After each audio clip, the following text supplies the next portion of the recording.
October முடியறதுக்குள்ள நிறைய மாவட்டங்களில் கனமழை பொறுத்த வரைக்கும் தீவிரமாகி எங்கு பார்த்தாலும் வெள்ளக்காடாக மாறுவதற்கான வாய்ப்பு இருக்கு. சென்னை முதல் குமரி வரை இருக்கக்கூடிய பெரும்பாலான பகுதிகளில் மழையினுடைய தீவிரம் பொறுத்த வரைக்கும் மிக மிக அதிகமாக இருக்கு. ஏற்கனவே நம்ம சொன்ன மாதிரி நல்ல மழை பொழிவுங்க.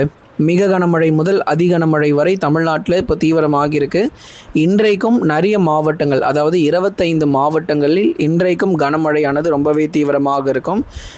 பெரும்பாலான பகுதிகளில் கனமழையாக இருந்தாலும் ஓரிரு மாவட்டங்களில் மிக கனமழையும் வெளுத்து வாங்கும். எங்கெல்லாம் நமக்கு அந்த மிக கனமழைக்கான வாய்ப்பு இருக்குது, வரப்போகிற நாட்களில் மோந்தா புயல் பொறுத்த வரைக்கும் எந்த அளவிற்கு தமிழகத்தில் ஒரு தாக்கத்தை ஏற்படுத்தும் என்பது குறித்து மிக தெளிவாக நம்ம பார்க்கலாம். நீங்கள் நண்பர்களே மறக்காமல் ஒரு லைக் பண்ணுங்கள், சப்ஸ்கிரைப் பண்ணி தொடர்ந்து சப்போர்ட் பண்ணுங்கள். துல்லியமான வானிலை அறிக்கை பெற்றுக்கொள்ளுங்கள். ஏன்னா அடுத்தடுத்து வரக்கூடிய தேதிகளில் அடுத்தடுத்த மழை பொழிவு ரொம்பவே தீவிரமடையும். வங்கக்கடல் மட்டுமல்லாமல் அரபிக்கடலிலும் குறைந்த காற்றழுத்த தாழ்வு பகுதியானது உருவாக போகிறது. இந்த ஒரே மாதத்தில் அடுத்து வரக்கூடிய நாட்களில் 3 காற்றழுத்த தாழ்வு பகுதியானது உருவாகி தொடர்ந்து மிரட்ட போகிறது. ஆகவே எல்லா மாவட்டங்களும் கண்டிப்பாக கனமழை கிடைக்கும். நீங்கள் ஒன்று பண்ணுங்கள், மறக்காமல் லைக் பண்ணுங்கள். யார் யாரெல்லாம் இன்னும் சப்ஸ்கிரைப் பண்ணாமல் இருக்கீங்களோ மறக்காமல் சப்ஸ்கிரைப் பண்ணி சப்போர்ட் பண்ணுங்கள். துல்லியமான வானிலை அறிக்கையும் பெற்றுக்கொள்ளுங்கள். ஏன்னா எந்த தேதிகளில் நமக்கு மழை இருக்கும் என்பது குறித்து மிக தெளிவாக நம்ம முன்னாடியே சொல்லிட்டோம். இருந்தாலும் இன்றைக்கும் ஒரு முறை நம்ம பார்க்கலாம். மோந்தா புயல் பொறுத்த வரைக்கும் எத்தனை கிலோமீட்டர் வேகத்தில் கரையை கடக்கும், அல்லது மழை வாய்ப்புகள் எந்த அளவு தீவிரமாக இருக்கும். ஏன்னா அடுத்தடுத்த தாழ்வு பகுதிகள் ஒன்றன் பின் ஒன்றாக தமிழகத்தை நோக்கி நகர்வதற்கான வாய்ப்பு மிக மிக அதிகமாக இருக்கிறது. ஆகவே நீங்கள் சப்ஸ்கிரைப் பண்ணால் மட்டும்தான் இனி வரும் நாட்களில் மழை, புயல், வெயில் எல்லாமே நீங்கள் தெரிஞ்சுக்க முடியும். உங்களுக்கு நோட்டிஃபிகேஷன் வந்துக்கிட்டே இருக்கும். மறக்காமல் பெல் பட்டனையும் சேர்த்து கிளிக் பண்ணுங்கள், லைக் பட்டனையும் கிளிக் பண்ணி சப்போர்ட் பண்ணுங்கள். வங்கக்கடலில் ஒரே மாதத்தில் குறுகிய நேரத்தில் அடுத்தடுத்த 3 தாழ்வு பகுதிகளானது உருவாகி தொடர்ந்து கடலோர மாவட்டங்கள், டெல்டா மற்றும் தென் மாவட்டங்களிலும் மிக கனமழையானது புரட்டி போடும். தீபாவளி நாட்களிலும் நல்ல மழை பொழிவு அதிகமாக இருக்கிறது. கனமழை எச்சரிக்கை பொறுத்தவரை தாழ்வு பகுதி காரணமாக அக்டோபர் 23, 24, ஏன்னா இது முதல் தாழ்வு பகுதி. இப்போ இந்த தாழ்வு பகுதியின் காரணமாக 23, 24 தேதிகளில் கன முதல் மிக கனமழையானது தமிழக கடலோர மாவட்டங்களில் எதிர்பார்க்க முடியும். தாழ்வு பகுதி காரணமாக அக்டோபர் 23 மற்றும் 24 தேதிகளில் கடலோர மாவட்டங்களில் கனமழையானது சற்றே தீவிரமடைந்து காணப்படும். அதன் பிறகு அக்டோபர், இப்போ அடுத்த தாழ்வு பகுதி நம்ம பார்க்கலாம். இரண்டாவதாக இன்னொரு தாழ்வு பகுதிகள் வங்கக்கடல் பகுதிகளில் உருவாகி தொடர்ந்து வடக்கு வடமேற்கு திசை நோக்கி நகரும்.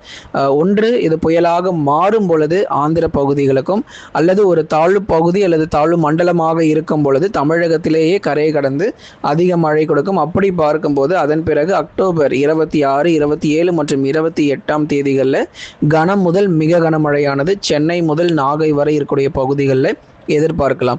ஆகவே அக்டோபர் இந்த 3 நாட்கள் 26 முதல் 28 வரைக்கும் ரொம்ப ரொம்ப தீவிரமான மழை பொழிவு. அப்போ இந்த மாதம் முடிகிற வரைக்கும் நமக்கு மழை விட போகிறது கிடையாது. தொடர் கனமழை பதிவாகிட்டே தான் இருக்கும். அக்டோபர் மாதம் முடிகிற வரைக்கும் அதிக மழை பொழிவு மற்றும் மழை வாய்ப்புகள் நிச்சயமாக எதிர்பார்க்க முடியும். கடைசியாக அரபிக்கடல் பகுதிகளில் மோந்தா புயலாக உருவெடுக்கும். வங்கக்கடலில் இருக்கும் போதும் ஒரு காற்றழுத்த தாழ்வு மண்டலமாக ஒரு தீவிர நிகழ்வாகவே பார்க்கப்படுது.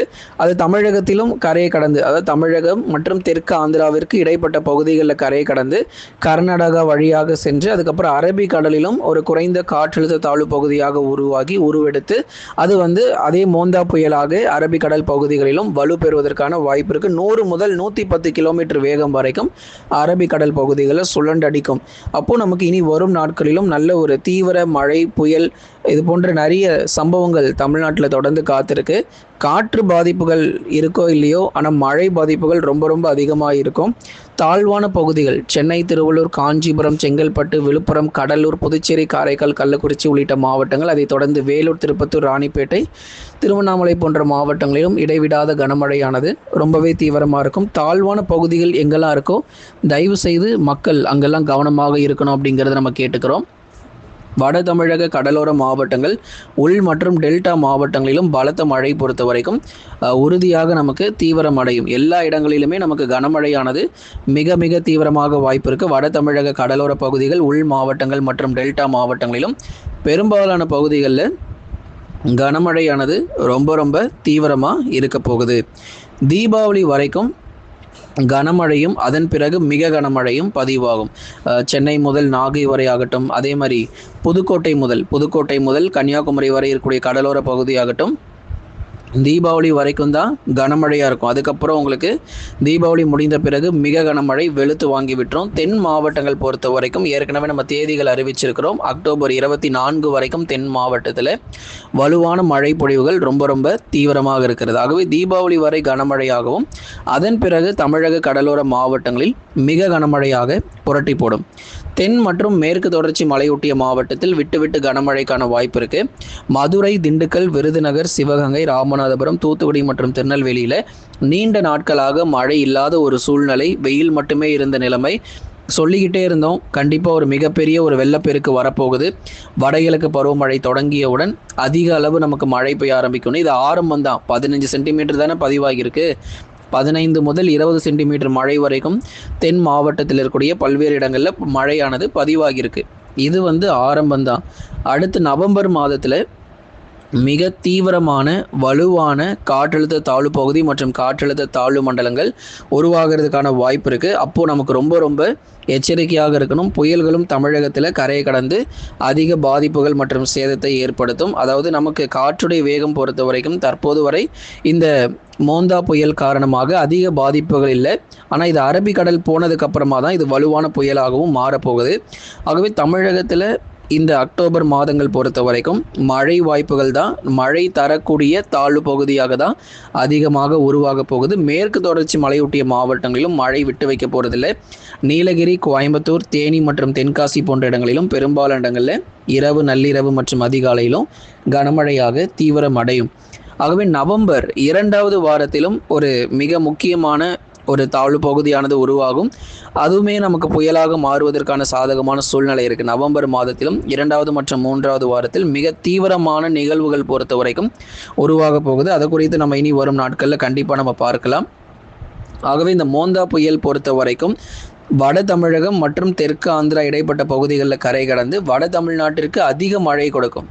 தென் தமிழ்நாட்டில் மழை வருமானு கேட்டால் தென் தமிழ்நாட்டில் பரவலாக கனமழை மட்டுமே இருக்கும். ஆனால் வட தமிழ்நாட்டில் அதிக மழை வாய்ப்பு மாத இறுதியில் தொடர்ந்து நம்ம எதிர்பார்க்க முடியும். ஆகவே ஒவ்வொரு நாளும் மழை பொழிவிற்கும் ரெட் அலர்ட் பொறுத்தவரை தீபாவளி முடிஞ்சதுக்கப்புறம் தமிழகத்தில் மிக கனமழை முதல் அதி கனமழை வர இருக்கிறது. அதனால் சீக்கிரமாகவே நமக்கு ரெட் அலர்ட்டுக்கான எச்சரிக்கையும் நம்ம தொடர்ந்து இருக்குது. அதனால் இப்பொழுது முதலே நம்ம ரொம்ப தயாராக இருக்கணும். எவ்வளவு மழை வந்தாலும் சமாளிக்கக்கூடிய அளவுக்கு நம்ம தயாராக இருக்கணும். ஆகவே தொடர்ந்து ஒவ்வொரு நாளும் நம்ம வானிலை அறிக்கையை கேட்டு பயன்பெறுங்க. கடந்த 24 மணி நேரத்தில் எத்தனை சென்டிமீட்டர் மழை பதிவாகியிருக்கு அப்படிங்கிற எல்லா தகவலுமே உங்களுக்கு ஸ்க்ரீனில் நம்ம போட்டுருவோம். அதனால் இதை நம்ம தனியாக சொல்லணுங்கிற அவசியம் இல்லை. நீங்கள் வானிலை அறிக்கை கேட்கும் போதே உங்களுக்கு ஸ்க்ரீனில் பார்த்தீங்கன்னா கடந்த 24 மணி நேரத்தில் எவ்வளவு மழை பதிவாகியிருக்கு, அது எந்த மாவட்டத்தில் எந்த ஊரில் மழை பதிவாகிருக்கு அப்படிங்கிறத உங்களுக்கு நம்ம ஸ்க்ரீன்லேயே நம்ம போட்டு காமிச்சிருக்கோம். அதையும் நீங்கள் பார்த்து பயன்பெறுங்க. ஆகவே நண்பர்களே, நீங்கள் எல்லாருமே லைக் பண்ணுங்கள், சப்ஸ்கிரைப் பண்ணி தொடர்ந்து சப்போர்ட் பண்ணுங்கள். துல்லியமான வானிலை அறிக்கையும் பெற்றுக்கொள்ளுங்கள்.